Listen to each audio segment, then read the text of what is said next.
आप सभी को रमन क्लासेस बसरा चैनल पर स्वागत है। जैसा कि हम लोगों ने पिछले वीडियो में क्लास किया था, 2 डायमेंशन वाले क्षेत्रफल निकालने की तरीका बताया गया था, जिसमें आयत और वर्ग की चर्चा हुई थी। हम लोग आज घन को देखेंगे। घनाभ क्यूबाइड कहते हैं इसको। आइए इसका पहले हम लोग फिगर देखते हैं।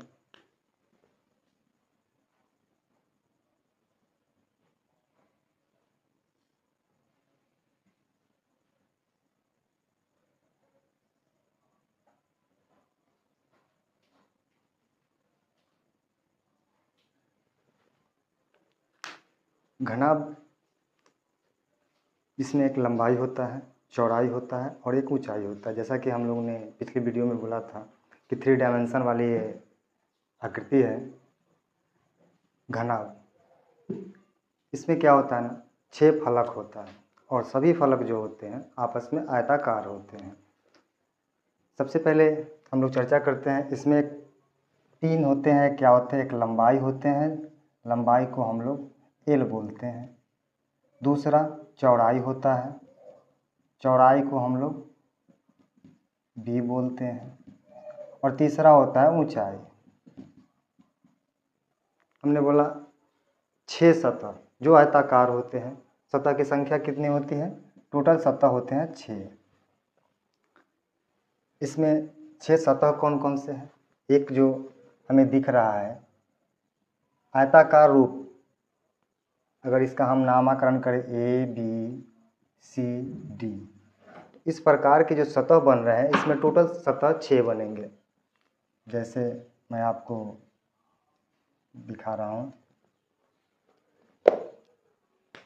एक सतह हमारा यहाँ बना, दूसरा सतह मेरा यहाँ दिख रहा है, तीसरा सतह हमारा यहाँ दिख रहा है, चौथा सतह ये होगा। 6 सतह होते हैं। जैसा मान लीजिए कि यह एक घनाभ है। इसमें एक सतह मुझे आयताकार रूप से यह दिख रहा है, जस्ट इसके पीछे एक सतह हो जाएगा 2, एक सतह यहाँ है 3, इसके जस्ट पीछे है 4, और एक सतह यहाँ दिख रहा है 5, और जस्ट इसके पीछे सतह है 6। मतलब किसी भी घन की आकृति में जो सतह होते हैं, फलक बोलते हैं उसको, वो 6 होते हैं। इसमें शीर्ष की संख्या 8 होती है। जैसे मान लीजिए शीर्ष कहने का मतलब जहाँ ज्वाइंट होता है, एक यह हुआ, 2 3 4 5 6 7 8। शीर्ष की संख्या कितनी हो गई? 8 हो गई। कोर, जो आपको भुजा दिख रहा है वो कोर हुआ। ये संख्या कितनी है? टोटल कोरों की संख्या 12 होते हैं। कोरों की संख्या 12 होते हैं। जैसे ये दिख रहा है 1 2 3 4 5 6 7 8 9 10 11 और 1 12। टोटल कोरों की संख्या 12 होते हैं। अब इसमें हम लोग फार्मूला की बात करते थे सबसे पहले, क्योंकि ये क्लास ही हम लोग 10वां क्लास का पृष्ठीय क्षेत्रफल और आयतन के बारे में जो बेसिक क्लास है, फार्मूला का क्लास है, हम लोग उससे देख रहे हैं। फिर उसके जब ये ख़त्म हो जाएगा, गोला तक जब हम लोग बता देंगे, फिर हम लोग क्वेश्चन पे चलेंगे और एक एक क्वेश्चन को हल करते हुए आगे बढ़ेंगे। सबसे पहला हम लोग घनाभ की आयतन की चर्चा करते हैं।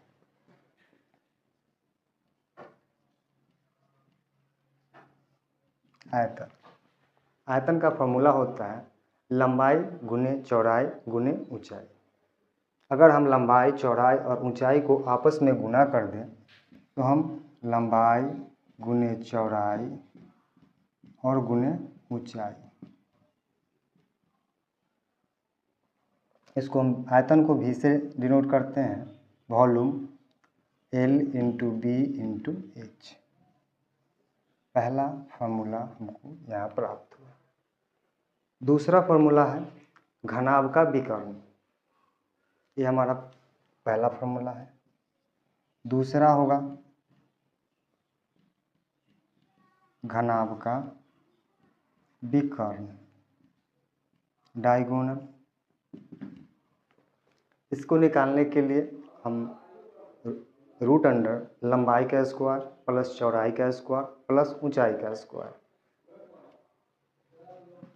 रूट अंडर लंबाई का स्क्वायर प्लस चौड़ाई का स्क्वायर प्लस ऊंचाई का स्क्वायर, यानी d बराबर root under l square plus b square plus h square. दूसरा फार्मूला हमको यहाँ प्राप्त होता है। तीसरा फार्मूला है घनाभ का पृष्ठ क्षेत्रफल। तीसरा फार्मूला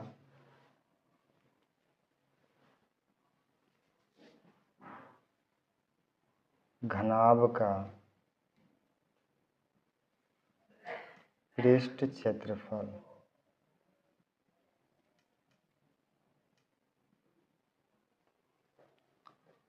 इसमें क्या होता है 2 इंटू लंबाई गुने चौड़ाई प्लस चौड़ाई गुने ऊंचाई प्लस ऊंचाई गुने लंबाई। इसको हम लिख सकते हैं 2 into L B plus B H plus H L. 3 formula हुआ। एक इसमें आता है जैसे ये रूम है तो इसमें चारों दीवारों का क्षेत्रफल की टाइप का क्वेश्चन आता है, उसका भी एक फार्मूला होता है, उसे भी हम नोट कर लेते हैं। 4 नंबर कमरे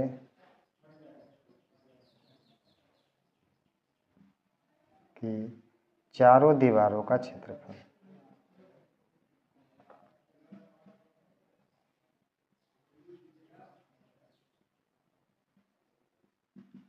इसमें क्या होता है 2 इंटू लंबाई जोड़ चौड़ाई और गुने ऊंचाई, मतलब 2 into L plus B into H. इसका भी उपयोग हमें होगा। कभी कभी ऐसा क्वेश्चन आता है जैसे हमने पढ़ा था कि इसके 6 फलक होते हैं, तो 2 फलक जो होते हैं आपस में बराबर होते सेम होते हैं। जैसे यह फलक जो दिख रहा है ऐसे ही आकार की एक फलक इधर भी होगा, फिर यह जो फलक दिख रहा है सेम इसी आकार की इधर होगा, और ये फलक जो है उस सेम आकार की इधर होगा। यानी 3 प्रकार के भिन्न भिन्न फलक होते हैं जो 6 फलक होते हैं।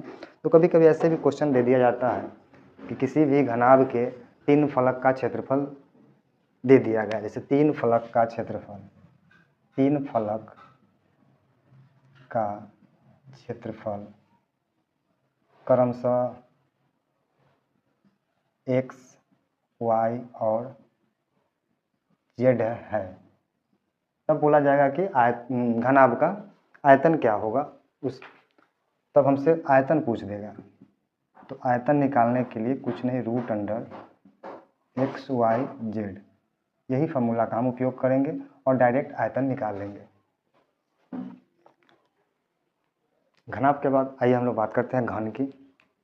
घन भी सेम घनाभ के कंडीशन को ही पालन करता है, बस उसकी आकृति जो घनाभ में हम लोगों ने पढ़ा था वो आयत से निर्मित था। आयताकार 6 फलक मिलके एक घनाभ का निर्माण किया था, जैसे माचिस की डिबिया देखे होंगे या फिर बिस्किट का पैकेट देखे होंगे। अब हम लोग जो घन की बात करते हैं तो घन में क्या होता है, आप लोगों ने डाइस देखा होगा। डाइस में 6 फलक उसमें भी होते हैं और सभी फलक आपस में समान होते हैं। कारण है कि घन का लंबाई, चौड़ाई और ऊंचाई तीनों बराबर होते हैं। घन में क्या होता है, घन की लंबाई बराबर a, चौड़ाई बराबर भी a और ऊंचाई बराबर भी a ही होता है। इसलिए हम लोग क्या कहते हैं, घन का किनारा या भुजा बोलते हैं। ए, इस पे ही हम लोग बनाएंगे। जैसे घन क्या एक आकृति बनाते हैं हम, घन की आकृति, इसमें 6 फलक होते हैं जो बिल्कुल वर्ग की आकृति का होता है।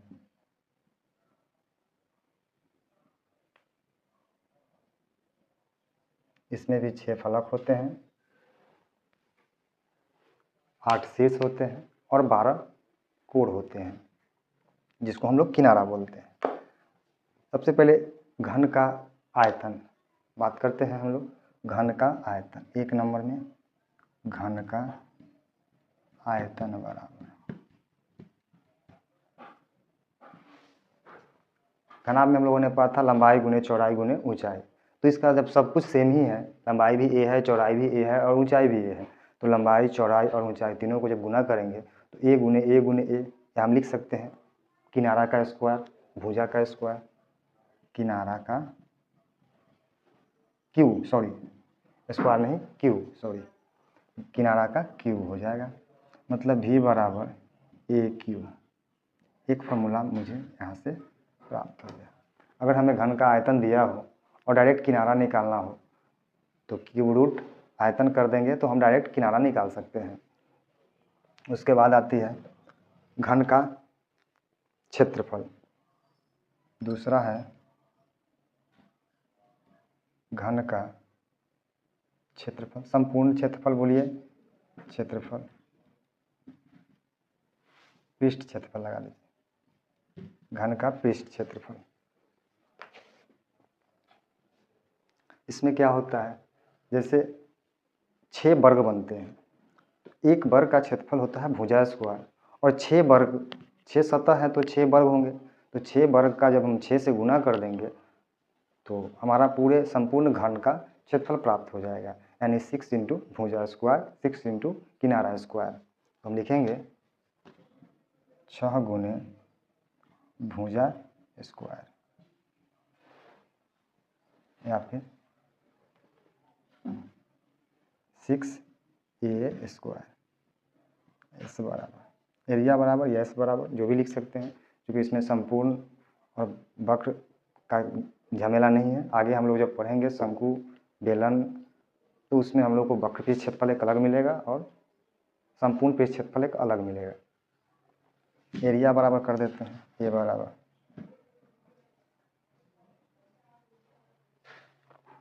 तीसरा है घन का विकर्ण।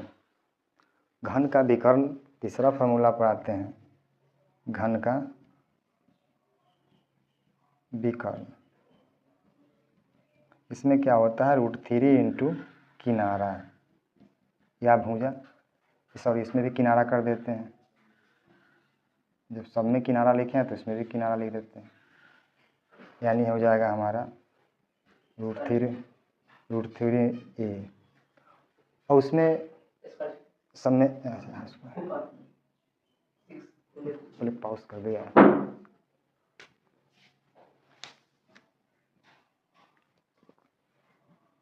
√3 इंटू ए। आयतन जो आता निकलता है हमारा, अगर यह सेंटीमीटर में है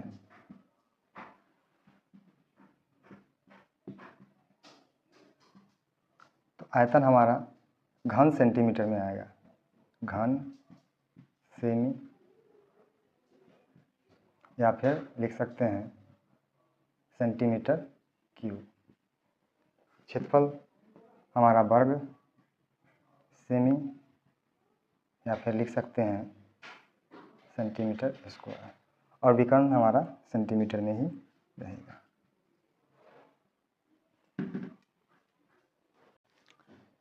अब आइए बात करते हैं बेलन की। बेलन, सिलेंडर, आप सभी के घर में सिलेंडर होगा, आप लोगों ने देखा होगा, जो बेलनाकार होता है। जैसे ये मार्कर है, यह भी एक बेलन की आकृति की है। इसके दोनों सिरा पे सर्कल वृत्त है, इस सिरा पे भी वृत्त है, जैसा कि आपके फिगर में दिखाया गया है। आपको ऊपरी सिरा एक वृत्त है, निचली सिरा भी एक, मतलब जो आधार है वो भी एक वृत्त है। इसमें क्या होंगे, आपको त्रिज्या होगा और एक ऊंचाई होगा, उसकी जरूरत पड़ेगी। बेलन के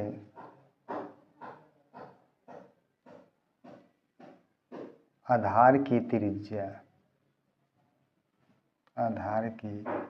त्रिज्या को हम अगर r मान लेते हैं 8 सेंटीमीटर और ऊंचाई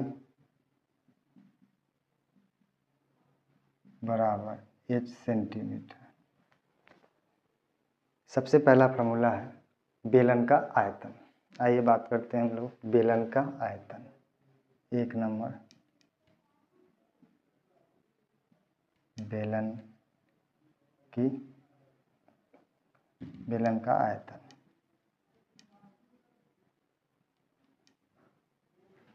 वृत्त दिख रहा है, वृत्त के क्षेत्रफल में अगर हम ऊंचाई से गुना कर दें तो हमारा बेलन का आयतन प्राप्त हो जाएगा। मतलब पाई r स्क्वायर, हम लोगों ने वृत्त का क्षेत्रफल पढ़ा था पाई r स्क्वायर, और उसमें अगर इस ऊंचाई से गुना कर दें तो हमारा बेलन का आयतन प्राप्त हो जाएगा। तो हम क्या लिखेंगे, पाई r स्क्वायर h। अगला फार्मूला आएगा, और जैसा कि आयतन है 3 डायमेंशन में है तो हमें जो भी प्राप्त होगा उसका मात्रक हम जो लिखेंगे, अगर मीटर में दिया होगा तो घन मीटर, सेंटीमीटर में हमको दिया हुआ है तो घन सेंटीमीटर या फिर सेंटीमीटर क्यूब के रूप में लिखेंगे। तो हम यहाँ लिख देते हैं घन सेंटीमीटर, घन सेमी। दूसरा फार्मूला इसमें है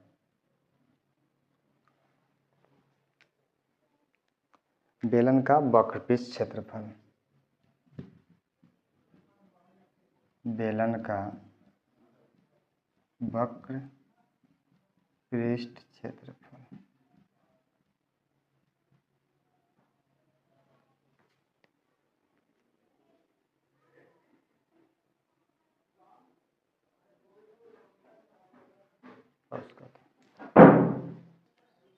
बेलन का वक्र पृष्ठ क्षेत्रफल होता है वृत्त की परिधि में अगर हम ऊंचाई से गुना कर दें तो हमारा बेलन का वक्र पृष्ठ का क्षेत्रफल प्राप्त हो जाता है।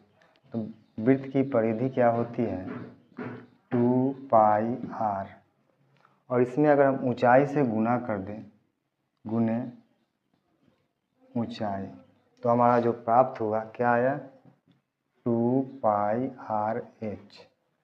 क्षेत्रफल है तो वर्ग सेंटीमीटर में हमें आएगा, वर्ग सेंटीमीटर, यानी बेलन का वक्र पृष्ठ क्षेत्रफल बराबर 2 पाई r h वर्ग सेंटीमीटर। तीसरा फार्मूला हमारा है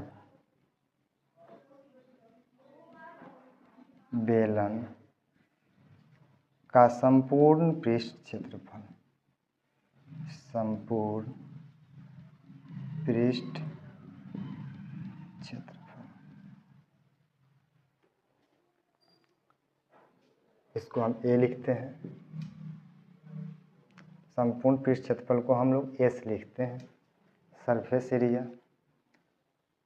इसमें क्या होगा, 2 पाई r कॉमन हो जाता है और r प्लस h वर्ग सेमी। ये 3 फार्मूला हम लोग को बेलन सिलेंडर को बनाने के लिए ज़रूरत पड़ेगी, जो हमने यहाँ पे चर्चा कर दिया। कुछ फार्मूला है खोखले बेलन से भी कुछ क्वेश्चन हमारे चैप्टर में आएंगे, तो उसका फार्मूला भी हमें थोड़ा बहुत जानकारी होनी चाहिए, उससे भी हम लोग बात कर लेते हैं। खोखला बेलन जैसा कि आकृति में आपको दिखाई दे रहा है, मतलब 2 बेलन हैं, बेलन के ऊपर एक और बेलन है, बीच में बिचला भाग जो है खोखला है। जैसे वृत्त में वलय होता है, छल्ला हम लोग बोलते हैं, उसी प्रकार का ये बेलनाकार आकृति है जो खोखला है। तो जब खोखला है तो इसमें क्या होगा, एक जो वृत्त वाली भाग है उसमें जो बड़ी त्रिज्या है उसको हम लोग ने r ले लिया, और छोटी वाली त्रिज्या को छोटी r हमने रख लिया।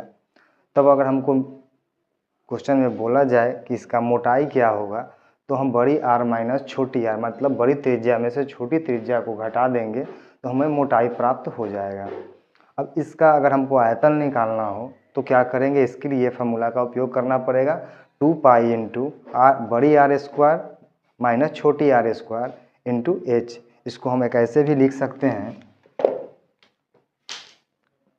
पाई into R plus R into बड़ी आर माइनस छोटी आर इंटू एच। हम इस प्रकार से भी इसको लिख सकते हैं। वक्र पृष्ठ अगर हमको निकालना हो तो 2 पाई इंटू बड़ी त्रिज्या प्लस छोटी त्रिज्या और उसको गुना ऊंचाई कर देंगे।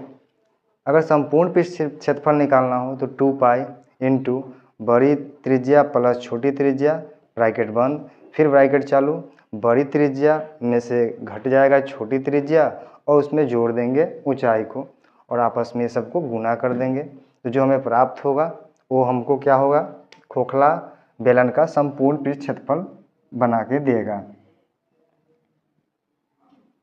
ऐसे ज़्यादातर आपको कभी एक आध इससे क्वेश्चन आएंगे, इसी फार्मूला का उपयोग हमारे क्लास में होगा, जिसे आप लोग याद कर लीजिएगा। बाकी ये सभी फार्मूला जो है इसका उपयोग बहुत ज़्यादा है। चैप्टर में जब हम लोग बनाएंगे तो इसी फार्मूला का उपयोग ज़्यादातर होगा।